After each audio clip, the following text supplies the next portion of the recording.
ములుగు జిల్లా వెంకటాపురం రామచంద్రాపురం పరిధిలో జాతీయ రహదారిపై భారీ ఇసుక లారీ దిగబడటంతో రాత్రి నుండి ట్రాఫిక్ పూర్తిగా స్తంభించింది. ఉదయం స్కూల్ కి వెళ్లే టీచర్లు, విద్యార్థుల బస్సులు, ఉద్యోగులు తీవ్రమైన ఇబ్బందులు పడుతున్నారు. వెంకటాపురం నుంచి భద్రాచలం వెళ్లే ప్రయాణికులు కూడా గంటల తరబడి ఇరుక్కుపోయి తీవ్ర ఆందోళన వ్యక్తం చేస్తున్నారు. ప్రభుత్వం వైఖరి, ఆర్ఎండ్బి శాఖ నిర్లక్ష్యం వల్ల రహదారి సమస్యలు మరింత తీవ్రతరమవుతున్నాయని ప్రజలు ఆగ్రహం వ్యక్తం చేస్తున్నారు. రోడ్డు భద్రతపై పట్టించుకునే పరిస్థితి లేదని, ఈ నిర్లక్ష్యంతో అధికారులు ప్రజల జీవనాన్ని నరకయాతనగా మార్చారని స్థానికులు మండిపడుతున్నారు.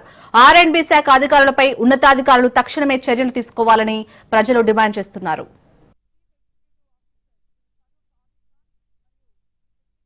ఇసుక ర్యాంపుల వల్ల రోడ్డు మొత్తం ఖరాబ్ అయ్యి, ఇసుక ర్యాంపుల వల్ల ప్రభుత్వానికే ఆదాయం తప్ప ప్రజలకు వచ్చే ఇబ్బంది. ఎటు పోదామన్నా రోడ్డు లేక బస్సు రావట్లేదు. ప్రజలకి ఎటు పోదామన్నా కానీ ఏమి పోవటానికి ఇబ్బంది. రోడ్డు చూస్తే ఈ విధంగా ఉంది. రోడ్డు మొత్తం గోతులు పడి దీనిని 3 రోజుల నుంచి కూడా ప్రభుత్వాన్ని ఎవరికి చెప్పినా ఎవ్వరు పట్టించుకుంటలేదు. దీనివల్ల 3 రోజుల నుంచి ప్రజలకి, ప్రయాణికులకి పెద్ద ఇబ్బంది వచ్చింది తప్ప ఎవడు పట్టించుకుంటలేదు. ఎమ్మెల్యే ఇటు రావట్లేదు, ఎమ్మెల్యే పట్టించుకుంటలేదు, ఎవరు పట్టించుకుంటలేదు.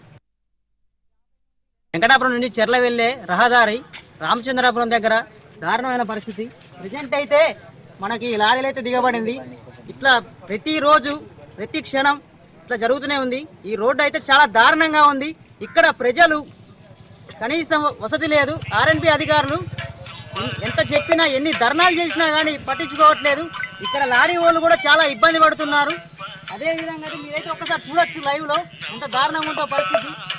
ఇకనైనా మా ప్రజల బాధని మీరు పట్టించుకోవాలి. అధికారులు నిర్లక్ష్యంతో అసలు పట్టించుకోవట్లేదు. అసలు గర్భిణీ స్త్రీని తీసుకెళ్లాలన్నా 108 కూడా కనీసం దారి లేదు. భద్రాచలం వరకు అయితే కనీసం వసతులు లేవు. అంతటా రోడ్డు చాలా ఘోరంగా ఉంది. అసలు ఇక్కడ ప్రజలైతే పట్టించుకోవట్లేదు. చాలా దారుణమైన పరిస్థితి.